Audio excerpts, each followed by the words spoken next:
ધોરણ 10 પ્રકરણ 10 hello alkane અને હેલો એરિન સંયોજનો વિશે અભ્યાસ કરવાનો છે।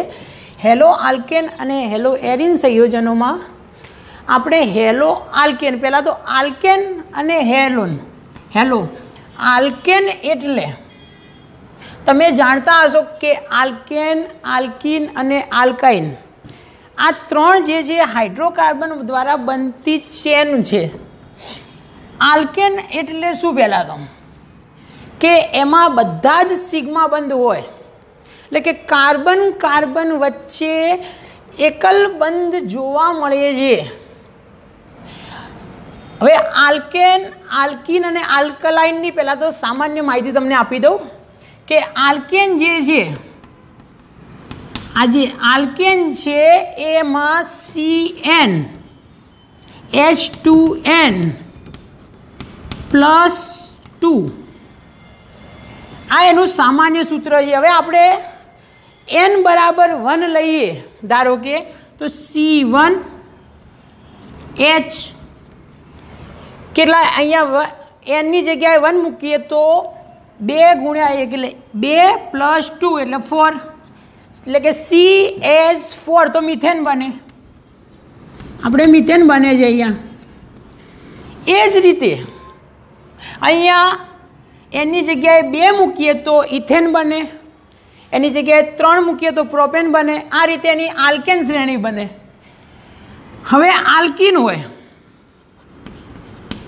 આલ્કીન જે છે એમાં આલ્કીનમાં CnH2n એટલે કે અહીંયા જે એની જગ્યાએ 1 મૂકીએ, પરંતુ અહીંયા આલ્કીન જે છે એમાં કાર્બન કાર્બન વચ્ચે કોઈ પણ એક કાર્બન વચ્ચે દ્વિબંધ હોય, પણ અહીંયા કાર્બનમાં n બરાબર 1 મૂકીએ તો એક જ કાર્બન થાય, તો કાર્બન બીજો હોય જ નહીં તો દ્વિબંધ બનવાનો નથી, એટલે અહીંયા મિથેનમાં આલ્કીન શ્રેણીમાં આવશે નહીં।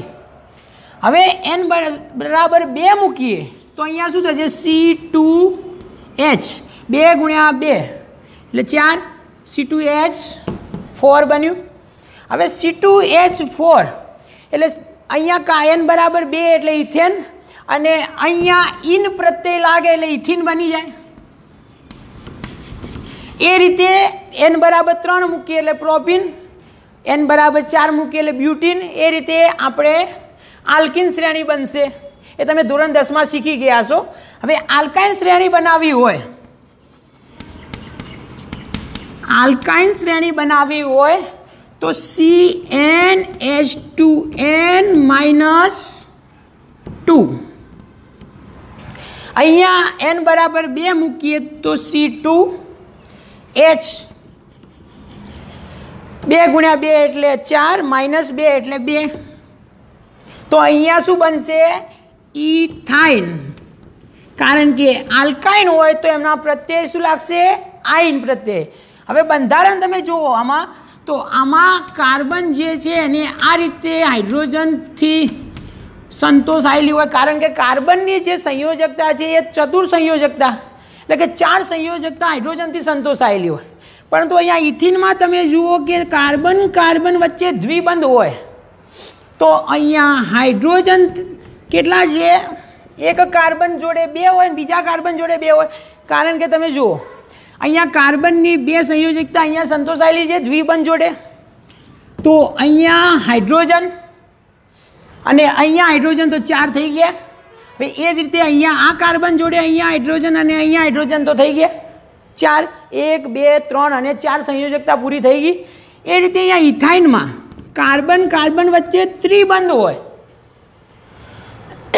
તો અહીંયા 3 તો સંયોજકતા કાર્બનની સંતોષાયેલી છે, એક બાકી છે, તો અહીંયા હાઇડ્રોજન અને અહીંયા હાઇડ્રોજન, અહીંયા 2 હાઇડ્રોજન થઈ ગયા। હવે બધા જ એકલ બંધ હોય તો સિગ્મા બંધ જ હોવાના છે, બધા સિગ્મા બંધ હોય, પરંતુ જો જે દ્વિબંધ હોય એમાં એક સિગ્મા બંધ હોય અને એક પાઈ બંધ હોય। આ બધું તમે ધોરણ 10માં શીખી ગયા છો। પરંતુ અહીંયા કાર્બન કાર્બન વચ્ચે ત્રિબંધ હોય તો 2 પાઈ બંધ અને એક સિગ્મા બંધ હોય. આ જે પાઈ બંધ છે એ અબંધકારક ઇલેક્ટ્રોનના ઓવરલેપિંગથી બનતો બંધ છે.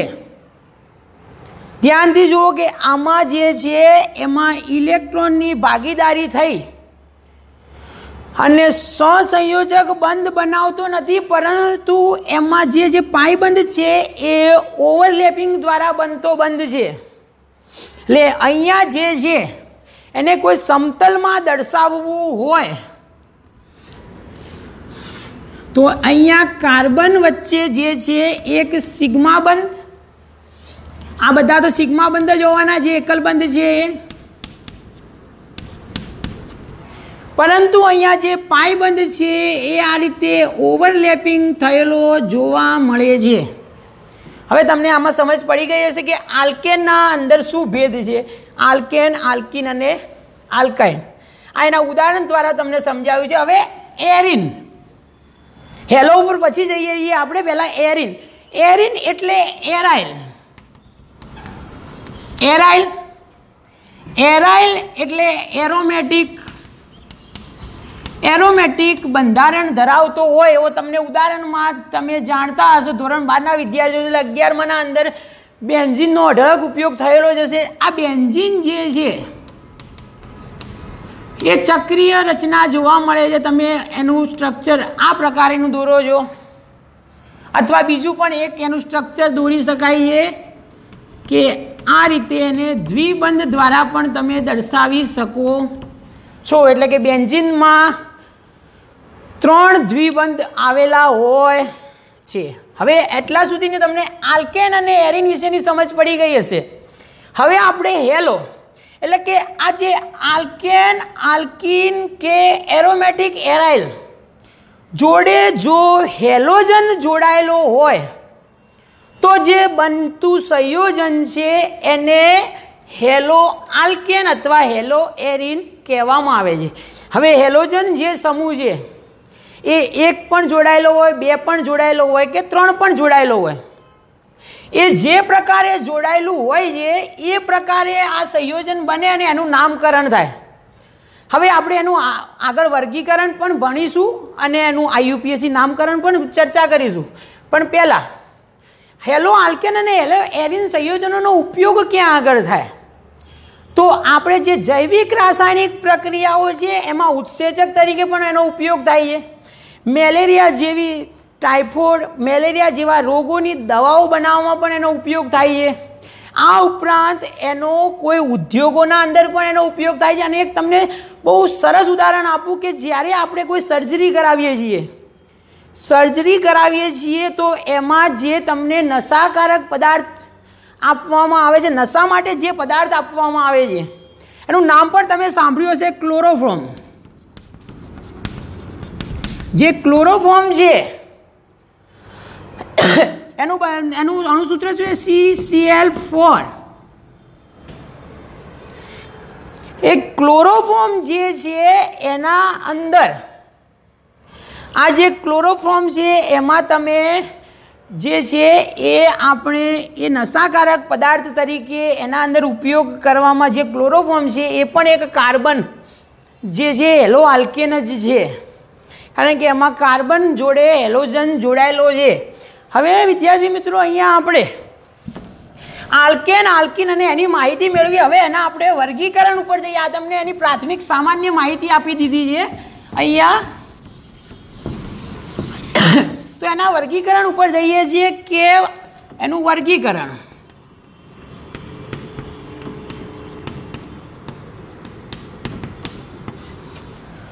તો વર્ગીકરણમાં જે હેલો આલ્કેન અને હેલો એરિન સંયોજનોનું છે એનું વર્ગીકરણ 3 પ્રકારે થાય છે. તો એમાં પહેલો પ્રકાર એ છે કે હેલોજન યુક્ત સંયોજનોમાં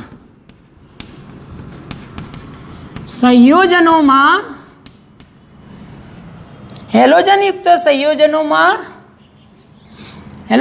સંયોજનોમાં હેલોજન પરમાણુની સંખ્યા પરમાણુની સંખ્યાના આધારે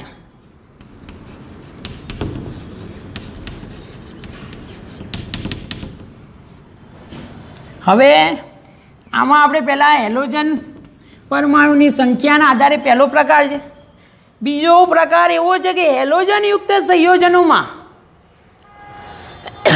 હેલોજન ધરાવતો કાર્બન sp3 સંકરણ ધરાવતો હોય ત્યારે. અને ત્રીજો પ્રકાર જે છે હેલોજનયુક્ત સંયોજનોમાં હેલોજન ધરાવતો કાર્બન sp2 સંકરણ ધરાવતો હોય ત્યારે. એની ચર્ચા આપણે પછી કરીએ. પહેલાં હેલોજનયુક્ત સંયોજનોમાં હેલોજન પરમાણુની સંખ્યાના આધારે એનો જે પ્રકાર છે એના અંદર ચર્ચા કરીએ. હવે હેલોજન જે છે એમાં પ્રકારમાં હેલો આલ્કેન, હેલો એરિન. જો હેલો આલ્કેન હોય તો એને આલ્કાઇલ હેલાઇડ પણ કહેવામાં આવે છે. આલ્કાઇલ હેલાઇડ પણ કહેવામાં આવે છે. અને જો હેલો આલ્કીન હોય તો એને એલાઇલિક હેલાઇડ પણ કહેવામાં આવે છે.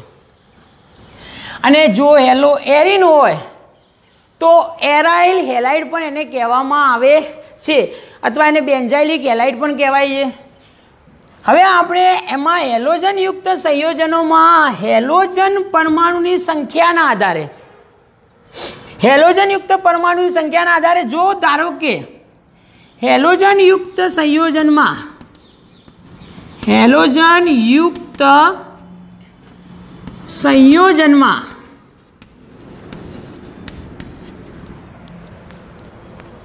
હેલોજન પરમાણુની સંખ્યા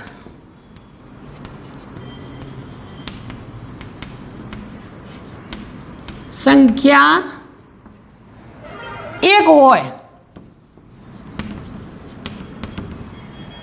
તો એમાં હેલોજન જે છે પૂર્વક, ધારો કે હેલોજનના અંદર તમે જાણતા હશો હેલોજન એટલે હેલોજન પરમાણુ, હેલોજનની તમે જાણો છો કે ફ્લોરિન, ક્લોરિન, બ્રોમિન અને આયોડિન.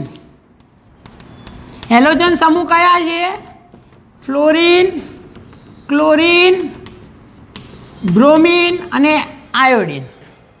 જો ફ્લોરિન હોય તો ફ્લોરો પ્રત્યય લાગે,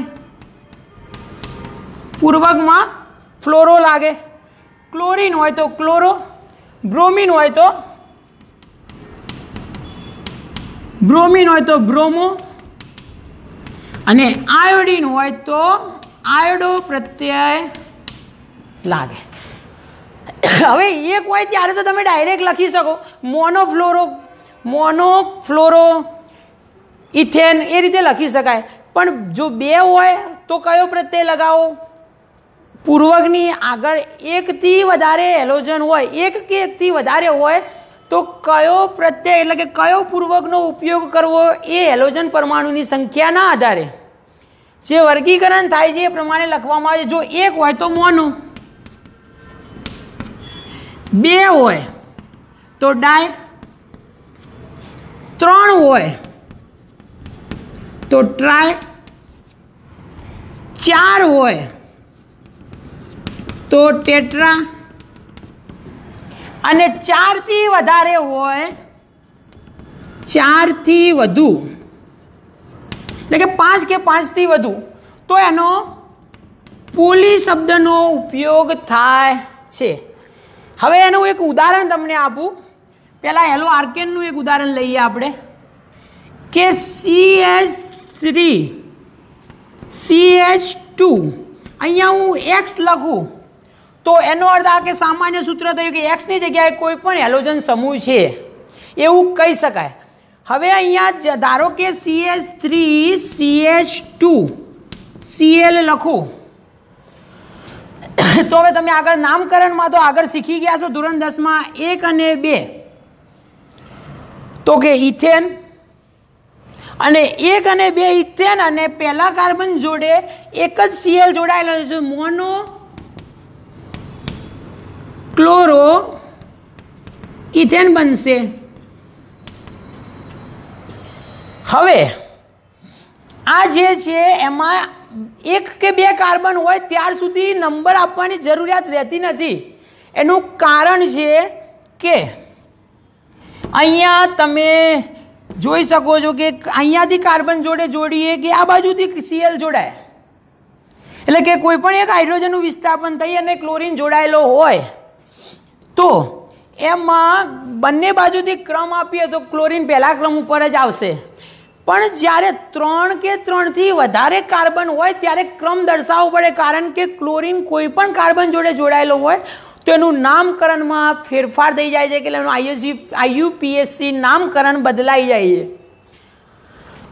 હવે 2 ક્લોરીન જોડાયેલા હોય તો તમે અહીંયા જોઈ શકો છો કે Cl અહીંયા પણ જોડાયેલો છે અને અહીંયા પણ જોડાયેલો છે, Cl અહીંયા પણ જોડાયેલો છે। હવે અહીંયા 1 અને બીજા કાર્બન એટલે ડાયક્લોરોઇથેન બનશે, ડાયક્લોરોઇથેન બનશે। અહીંયા એક જ કાર્બન પર જોડાયેલો હોય તો પણ ડાયક્લોરોઇથેન બની શકે છે, એ તમારા IUPAC નામકરણમાં આવશે કે એક જ કાર્બન પર જોડાયેલો હોય તો જેમિનલ હેલાઇડ કહેવાય, અને જુદા જુદા પાસેના કાર્બન જોડે જોડાયેલો હોય તો એને વિસિનલ હેલાઇડ કહેવામાં આવે છે। એ તમારા IUPAC નામકરણમાં હું તમને વિગતવાર સમજાવીશ।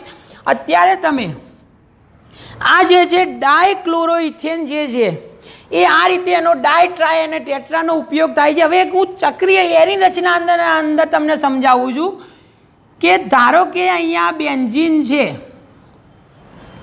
અહીંયા જે બેન્ઝીન સ્ટ્રક્ચર જે દોરેલું છે એમાં હું એક ક્લોરીન જોડું છું, એટલે કે Xની જગ્યાએ એક ક્લોરીન જોડું છું,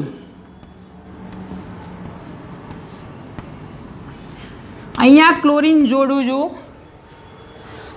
તો એનું નામકરણ કઈ રીતે થશે તો કે જે હેલો પૂર્વક છે એની પાછળ એરિનમાં, એ IUPAC નામકરણમાં તમને સમજવાનું છે કે હેલો જે પૂર્વક છે એની પાછળ એરોમેટિક વ્યુત્પન્ન, એટલે કે એરોમેટિક જે સ્ટ્રક્ચર છે એનું નામ, એરોમેટિક વ્યુત્પન્નનું નામ લખવામાં આવે છે। અહીંયા બેન્ઝીન છે તો ક્લોરો બેન્ઝીન લખી શકાય, પણ હવે જો 2 અહીંયા ક્લોરીન જોડાયેલા છે, અહીંયા 2 ક્લોરીન જોડાયેલા છે તો આ રીતે પણ ઓર્થો સ્થાને પણ જોડાય, પેરા સ્થાને પણ જોડાઈ શકે છે, મેટા સ્થાને બહુ ઓછો જોડાય। એનું કારણ છે કે એ જે છે સ્થાયી સંયોજન ઓછું બનતું જોવા મળે છે એટલા માટે, પરંતુ અહીંયા ધારો કે અહીંયા પેરા સ્થાને જોડાયેલો છે તો અહીંયા 2 છે, અહીંયા ક્લોરીન જોડું અને તો એકની સાપેક્ષે ઓર્થો મેટા પેરા દર્શાવી શકાય। ક્યારેય એક સંયોજન હોય, સંયોજનમાં એક જ હેલોજન હાજર હોય કે કોઈ એક જ સમૂહ હાજર હોય તો ક્યારેય ઓર્થો પેરા દર્શાવી શકાય નહીં, કારણ કે ઓર્થો પેરા દર્શાવવા માટે કોઈ એક સમૂહની સાપેક્ષે જ બીજું સમૂહને તમે ઓર્થો પેરા સ્થાન આપી શકો છો। તો આ જે છે ઓર્થો સ્થાને છે તો આને ઓર્થો ડાયક્લોરો, અહીંયા ક્લોરીન જોડીએ તો આની જગ્યાએ આપણે ક્લોરીન જોડીએ અને આની જગ્યા પણ ક્લોરીન જોડીએ છીએ તો આનું બંધારણ કેવું બનશે, આ રીતે બનશે। તો આનું નામ જે છે ઓર્થો ડાયક્લોરો બેન્ઝીન, 2 ક્લોરીન છે એટલે ડાયક્લોરો બેન્ઝીન। અહીંયા જો બંને સ્થાને ક્લોરીન જોડો તો પેરા ડાયક્લોરો બેન્ઝીન બનશે। તો હવે વિદ્યાર્થી મિત્રો હેલોજન પરમાણુની સંખ્યાના આધારે તમને વર્ગીકરણમાં સમજ પડી ગઈ હશે કઈ રીતે। હવે બીજા ઉપર જઈએ છીએ આપણે, અહીંયા હું આ સાફ કરી નાખું છું કે હવે કોઈ બીજા સ્થાન ઉપર જઈએ છીએ કે ધારો બીજો પ્રકાર એનો હેલોજન યુક્ત સંયોજનમાં હેલોજન ધરાવતો કાર્બન, હેલોજન ધરાવતો કાર્બન sp3 સંકરણ ધરાવતો હોય, સંકરણ ધરાવતો હોય ત્યારે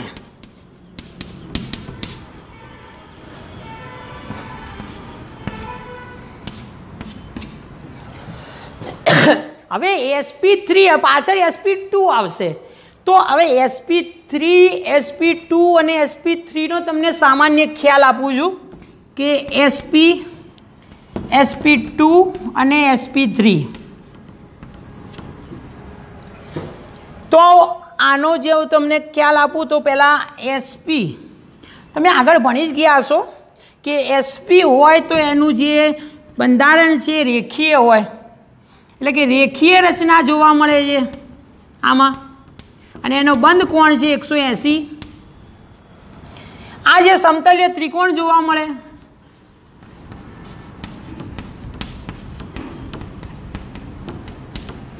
એનો બંધ છે 120°C અને આ સમચતુષ્ફલકીય જોવા મળે છે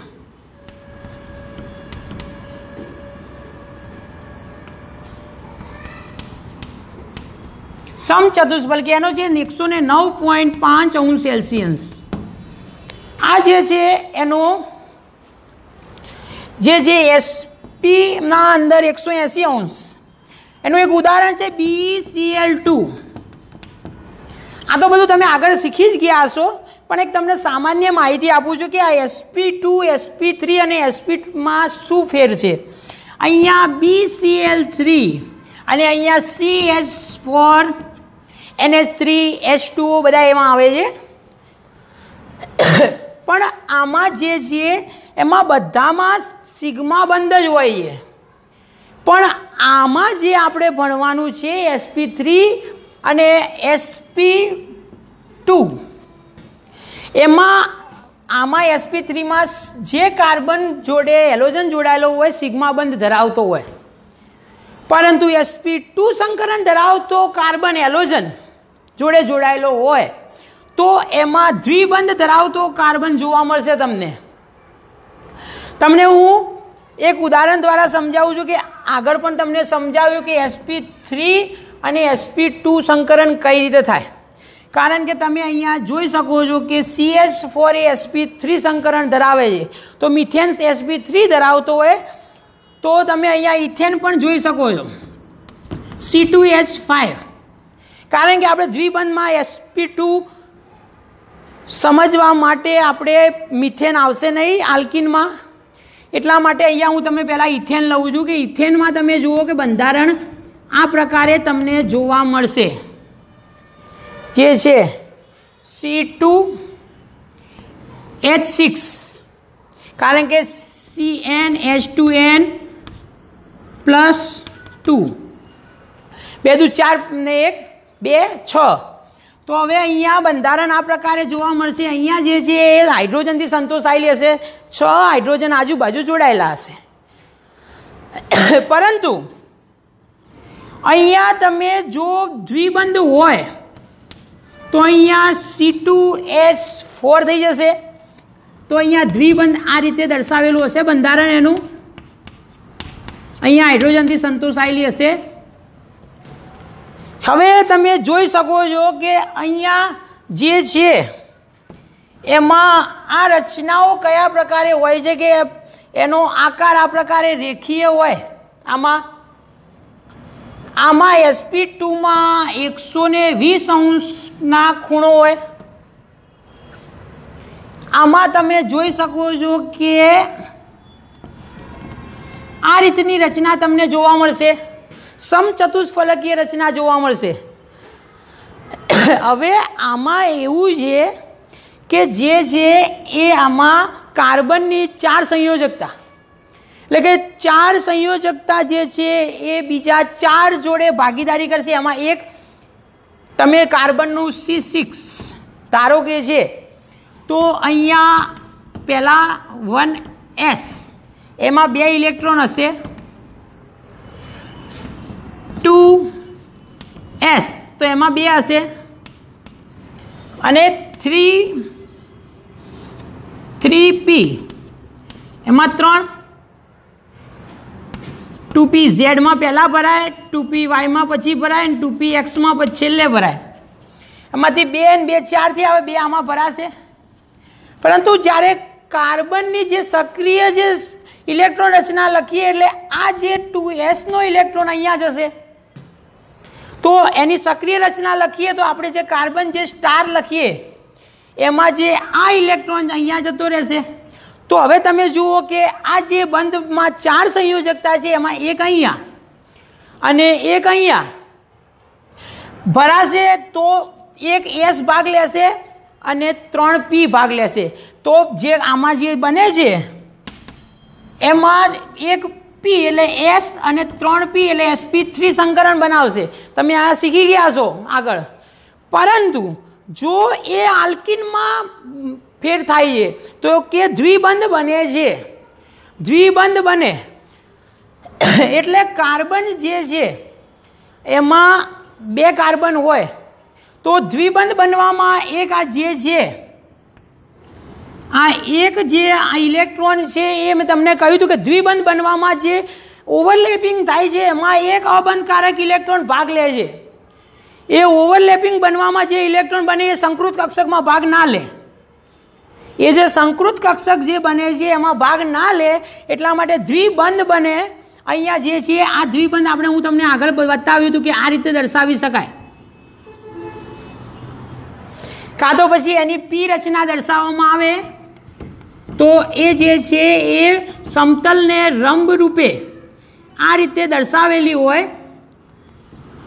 અને એના જોડે આ બંધકારક ઇલેક્ટ્રોન આ રીતે પાય બંધ બનાવશે. આ એવું નથી કે 2 પાય બંધ છે, પણ જે છે એ ડંબેલ આકારની રચના જોવા મળે છે. એટલે ઉપર નીચે બંને બાજુ ઓવરલેપિંગ થાય. ધારો કે આ સમતલ છે તો સમતલની બહાર આમ લંબ અને આમ લંબ 2 બાજુ આકારની હોય છે એટલે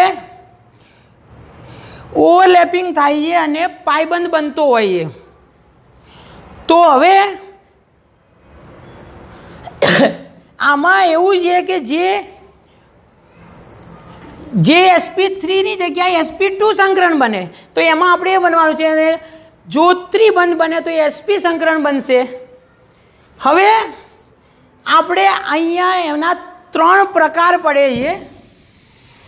આ તમને સામાન્ય માહિતી આપી દીધી. આમાં પણ વધારે ઊંડાણપૂર્વક જવું હોય તો જઈ શકાય છે, પણ હું તમને અલગથી સમજાવીશ. અત્યારે આપણે વર્ગીકરણમાં જઈએ છીએ. Thank you.